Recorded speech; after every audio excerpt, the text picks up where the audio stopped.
Hello, everybody. Today, you're going to start doing a couple of expressing and reflecting writing activities. Just as a quick reminder, here's what it means to express and reflect. Expressive writing is first and foremost, expressive writing is personal writing. You will share your thoughts, ideas, feelings, and questions about your experiences. Usually written in the first person point of view, you will tell the audience how you feel. Basically, expressing is telling your story. Reflective writing, though also personal, reflective writing moves beyond recounting the experience, moves beyond expressing, and into exploration of how that particular event has shaped you. The goal of reflective writing is not to share final thoughts on a topic. On the contrary, it is a vehicle for exploring and discovering new thoughts. In reflective writing, you often look at the past as a means of looking to the future. So, expressing, you tell the story. Reflecting, you talk about how that story impacted you in the long run. And so the next 3 days, I'm going to have you do 3 writing assignments. They are just, if you attempt them, you get all the points. All right. I'm not grading these through a critical eye. I'm just mainly wanting you to get your ideas down on paper. On Friday, you're going to pick one of these 3 things and you are going to polish it up. You're going to make sure that it looks nice. You're going to make sure that your spelling is correct. You're going to make sure that your punctuation is fine. You might want to jazz up a couple details here or there with descriptions in order to make it the best possible essay that you can put forward. You're going to do that by picking one of the 3 things that you're going to write over the next 3 days. The first writing activity I'm going to ask you to do is this thing called sentence starters. So sentence starters, using the sentence starters below, I want you to create 10 sentences.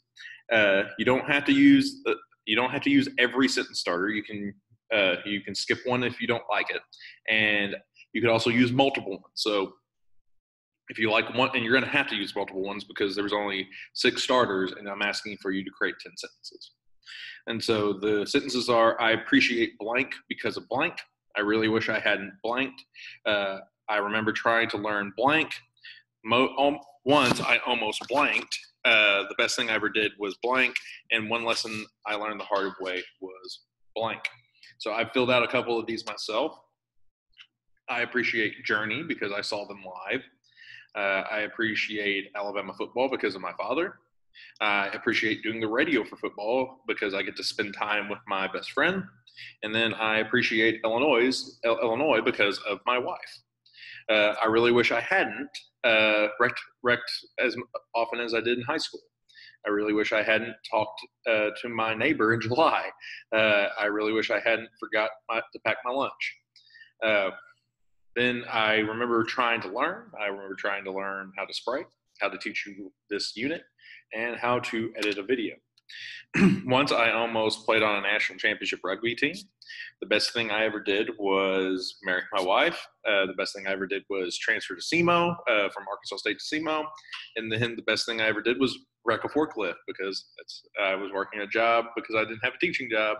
Got fired from that job, and then that next week I was a long-term sub at North Bend. Yay! So that's what you're going to do. You're going to correct me 10 sentences using these sentence starters. Then, after you've come up with your 10 sentences, select one and begin writing. While drafting, share a specific anecdote. An anecdote is a short, amusing, or interesting story about a real incident or person, and reflect on why this still resonates with you today. So each of these sentences should have a story behind them, all right?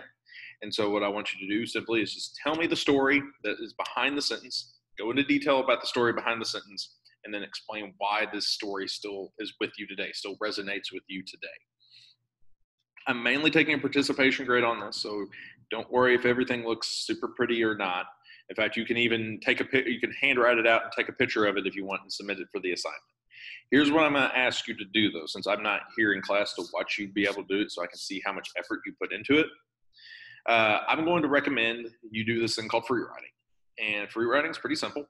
Just put 10 minutes on the clock and you write nonstop as much as you can in that 10 minutes. Don't worry about punctuation. Don't worry about spelling. Just try to get everything out that you possibly can in that 10 minutes. Don't stop writing. Just keep writing, keep writing, keep writing for 10 minutes. If you get stuck and don't know where you're going, either write the last word that you wrote over and over and over again, or you can keep writing, and then get back on track. You could send me that, and I'll count that towards the assignment. As I mentioned, you're going to pick one of these 3 things that you're going to write over the next 3 days, and you're going to submit that to me. I'm going to give you Friday to polish it, and then Monday it will be due. So that is the plan. If you have any questions, email me. And if not, I will see you all on the flip side.